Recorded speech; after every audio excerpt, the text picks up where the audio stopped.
Welcome to another episode of Fellsmere Outdoor Adventures, your Fellsmere fishing headquarters. Absolutely. How about it, boys?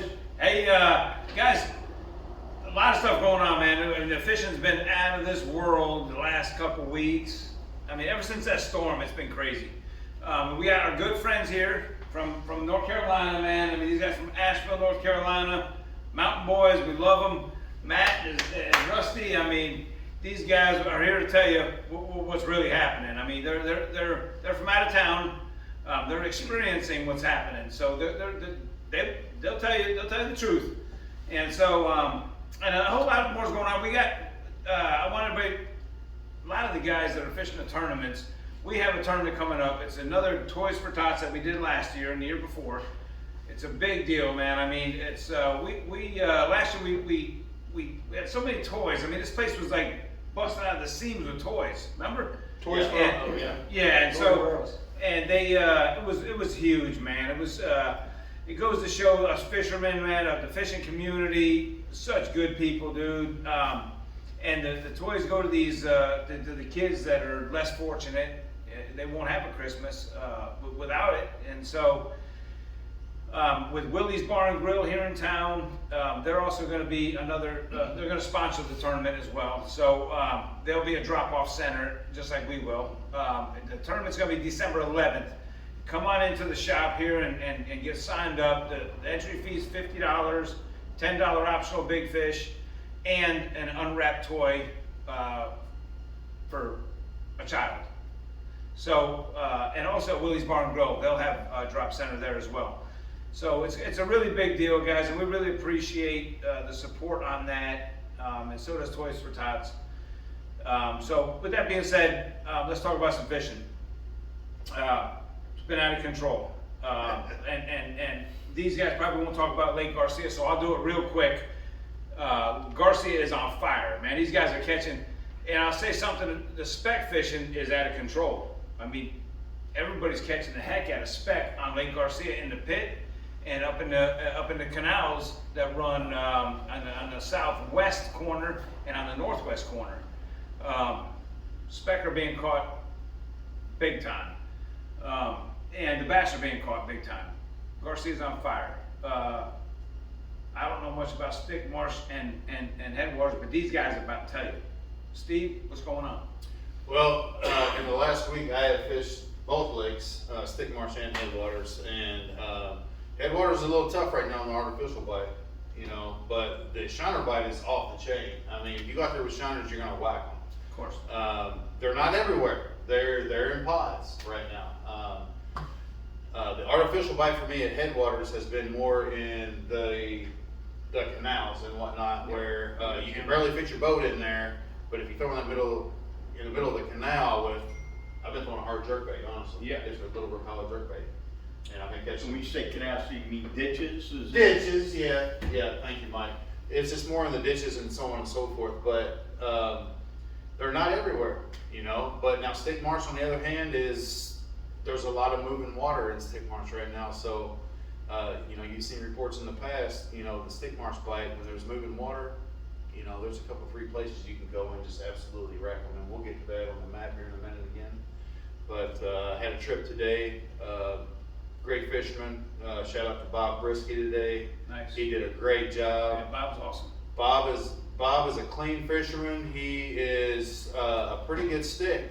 And you had a young man today, Harvey. 6 years old. 6 years old. Wow. My goodness. I pull up in the Q Canal and I hear woo-hoo, and I'm like, what is going on up there? And Harvey's hooked up. He had a 6-pounder right off the bat. That is crazy. 6 years old, man. Yeah. Buffed. That was awesome. You put them on those fish and y'all wreck them. Yeah. Captain That's Mike awesome. is the man. Damn near killed him. You damn near killed me when you cast across the damn basin. It almost hit me. No, that's really cool. That's good stuff. And Captain Mike, what'd you do? Tell us about that little story. Yeah, man, it was a guy who had fished years ago with Hugh Crumpler right before he died, and the guy got a 10-8, and he just wanted to go to Stick Marsh. I said, all right, let's go. So he says, I'm gonna bring my 6-year-old. I go, come on, bring him. So the little kid was pumped, man. He was there at 6:30 in the morning, ready to go. right off the bat, he did everything he was told. Everything he was told, and he was diligent, and he couldn't cast real well. So we went through 4 dozen shiners and a bunch of dead ones, and then we went down to the pump, and I was just throwing rattle traps and handing them to him. Yeah, that was awesome. I enjoyed watching that. And he kept on saying, "I'm beating you boys, I'm beating you boys." He was talking trash. All right, but it was just a good day, you know, Dad making memories with his son. I do that a lot. That's awesome. I got grandpas with kids with grandsons, and it's just That's a all great right. way to make a memory, man. Yeah. It was good. Good Wonderful stuff. kid, man. Just Yeah, that's fantastic. And he was so excited. He's like, I got another one. I got another one. I got another one. And we're sitting out there and we're working on the fish, and we're working hard. Yeah. You know, trying to catch these fish. He's back here just beating the brakes off of them. And I'm like, man, I need to get some well, I told shiners. him. No, I told him because I put him on a bobber, and then I told his dad, just free lining his fish. His dad was doing pretty good free lining. He goes, I want to do that. I go, I don't know if you got the feel. He goes, oh, come on. So I did it, and that's when he started screaming, I got one. And he started like, hey boys. That was so awesome. Yeah. I got to go out with Matt, and that was a great time Yesterday. too. Yeah, we went to Headwaters, went to a couple different spots that, we caught a few fish. The weather was horrible. Right, yeah, it was Horrible. bad. But we had shiners, we still caught That's right, fish. we made it work. Yes, we still caught fish. Now, I mean, it wasn't fast and furious like it usually is, but, each spot we went to, we caught fish. Yeah, every stop. You got a couple real quality fish. Yeah. I mean, they, close to 5 pounds. Yep.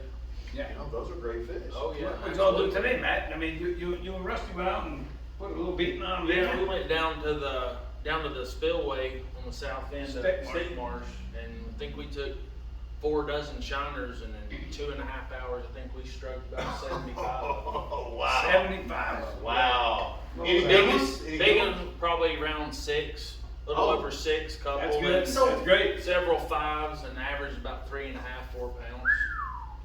So the great big ones are just not, They're there. they are Those there. fish are We deep. saw some good ones come up. Yeah. And easing through there, chasing, and I hooked one good one, but I saw it get off. I mean, it was a good line. Man. 5 or 6 or what, but there was a bunch of those. Yeah. Now, those are some people fishing over Promise, and now they were catching some good fish. Yeah, but those great big bug animals. Well, I saw them on just the a little bit optics off right today. now. What happens is, you got the gizzard shad, or like those big bait pods that you're seeing moving. Huge gizzard. And then what happens is, the little ones are here, like say the water column's there. The little ones are here, the big ones are a foot or so off the bottom. And cause I was watching them. On the Because last one. if you're looking on Panoptics and you're using it, all them fish that are sitting still, they ain't bass. Bass are always moving. And those things, I mean, and I set mine to 2 foot range so that I know what to target, on my thing. And all of them fish were more than 2 feet. Cause they were filling the box on the Right. Panoptics. So big But bass. but they wouldn't come up, we were dropping shiners down to them, you could see them trying to do it, Right. but they stayed down. But what happens is, I learned this in Texas, like, they get all churned up, and the bait starts coming down, the little ones are like the little bull that wants to run down and get and then the other guy says, let's walk down and get them all. Yeah. The big ones are down there, and then they come up, and then they go back down. They're not like aggressively feeding, they're just maintaining. Right. So it's But like, they're- they're there, man, I saw them, I saw them. Yeah. I hooked that one at the pump station today, that thing. Oh, I saw that. Your rod was buckled over. I was like, is he hung up or what? No, that was. That was like our biggest fish yesterday come off free liners. We were free lining them. Yeah, the cork bite was tough. Right. The cork bite was tough, but, we got back there just south of the square pond. Yep. And we started catching them on free line pretty good. Yeah. And the bigger fish came on free line. You free lining them out in the open, or? On points where grass heads come out and stuff like that. Cause see, I found, it was weird, cause when I did 2 shiner trips last week on Headwaters, and I was always on a windy bank with bulrushes and 6 or 7 feet of something backed up to it, and I just fed them up under, I hooked them in the bottom of the tail, let them swim up under the mats, Yeah. and got them that way. Whack 'em. Yeah, there's no cork involved, and we couldn't get a good bite. The good bites, we got that one big one I sent you the photo of, just feeding them up under those mats.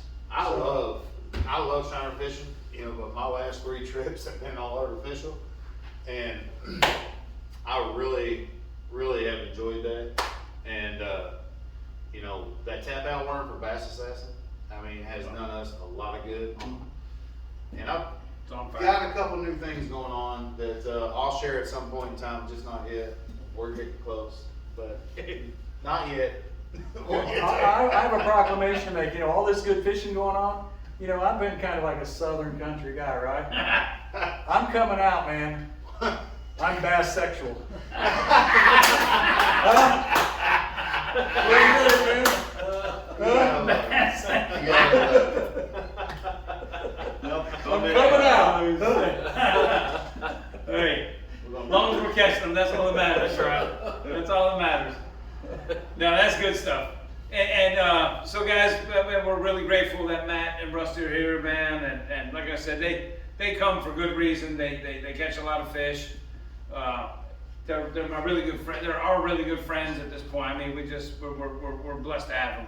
So we want to say thank you so much for them to be here with us. And thank you guys for watching and subscribing. We're gonna keep them coming. I mean, we're gonna keep sharing, you know, with you guys what we're doing and where they're biting and how they're biting and what we're catching them on. So keep watching. And Mike, anything else, brother?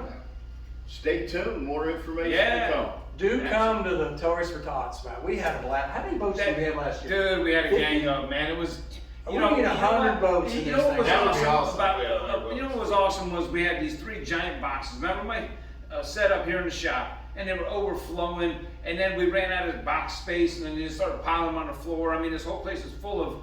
And I talked to Star today from Toys for Tots. I mean, she's a wonderful, wonderful woman. She does. I think she said she's been doing it for 12 years, and she said, I don't want to misquote her. She's some astronomical number of children that they service. I want to say somewhere around 9,000. Wow. Something not over 9,000 children that received these gifts, and you know, they get it from all over. But we as fishermen here, I mean, provided. I'm telling you, man, this place was loaded with them. We as fishermen provided a lot of those toys for those kids, man. You don't have I mean, to bring that one. is- I brought 4 fishing rods last year. You did, man. You brought a ton. 4 fishing rods. I mean, 4 kids Luke are out Campbell- there fishing. That is man. awesome, buddy. Luke called me up. He's like, when he came into the shop the other day, he said, "Dude, where's the Toys for Tots box?" I'm like, "Well, it's not here yet." Well, Mama's got the trunk loaded to the gills with toys, and she really does. I mean, you know, I mean, she does. It's stuff like that, man. I mean, that's huge. That's big time. So anyway, the tournament is December 11th. $50 entry fee, $10 big pot, big fish pot, optional obviously, and an unwrapped gift for a child. Bring So, 2. Bring 2. Yeah, Right. or 3. or whatever you can do, you know, whatever you can do, We're guys. so blessed. These 4 So- kids got nothing.